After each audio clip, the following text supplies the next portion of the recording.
Okay, so how long have you been here at Legacy, obviously formerly known as Arthur Ashe Youth Tennis and Education, but how long have you been associated with the Legacy program?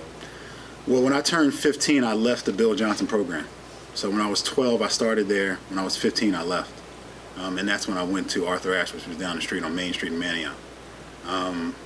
I trained at Arthur Ashe for about 2 years, and then I went off to college. So basically from the time that I was 12 years old to the time that I was 17, I went from never playing tennis to getting a full scholarship to Howard University.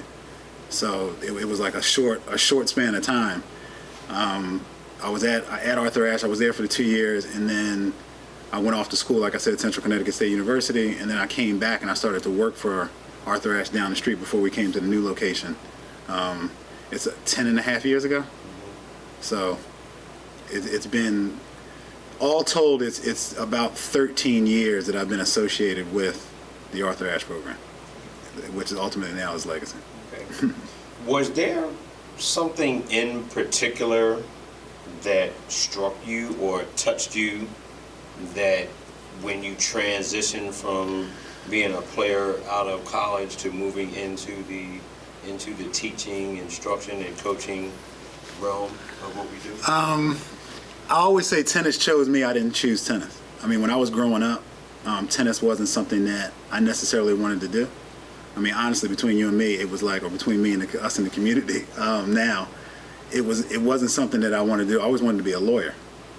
But the thing was that out of necessity, I became a tennis coach. I needed to make money, and I didn't have any other skills, so I decided to become a tennis coach. I mean, basically, when I moved back to,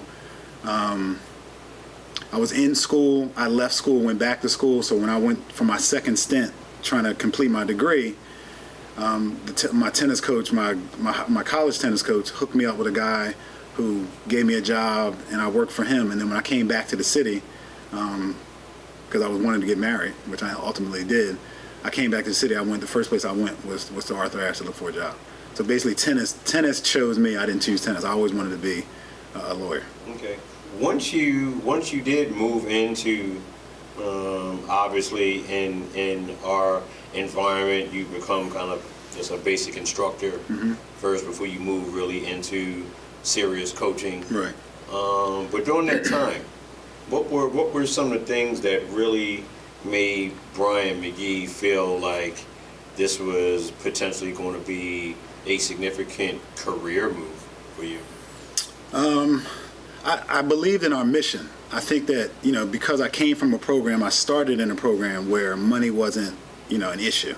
It was basically the ability that Legacy Arthur Ashe had to reach kids that couldn't afford the tennis was a reason why I think that I wanted to do it. Like, that's what kind of drew me even closer into the coaching, was the fact that we could get access here at Legacy. We could get access to kids that we normally wouldn't have access to in the game of tennis. So I think that was important because, again, I'm coming from an environment where I didn't have to pay a nickel. I mean, I didn't pay for tournaments. I didn't have to pay for coaching, and I was, getting somebody. And I, like I said, I got a full scholarship to college. So it's like I got all these things from tennis, and I felt like I wanted to give back. I wanted to give back in that way. Okay. So, again, early on, once you really got going and you were on the court and you were starting to have experience with kids at, I'm going to presume at different levels. What were some of the characteristics that made you fall in love even deeper?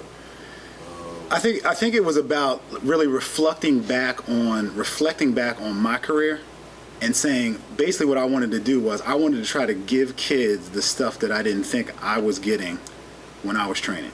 Like, I felt like I had, nurturing coaches who really, I think they really loved us as players, but there was information that I don't think I got that I needed, and that's what I wanted to provide to the kids that I was, blessed to coach.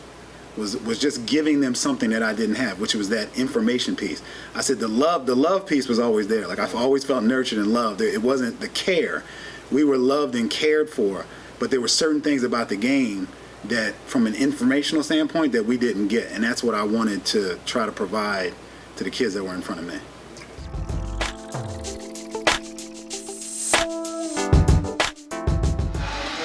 This is Brian McGhee with another legacy development tip.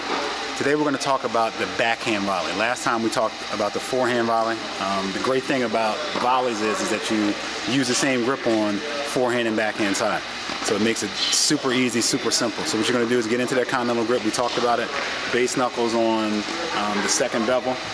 What you want to do is you want to get that racket face as we did on the forehand volley. You want to get that racket face pointed at your target before you actually make your move. So after I make my split step, I'm going to turn and try to find that ball.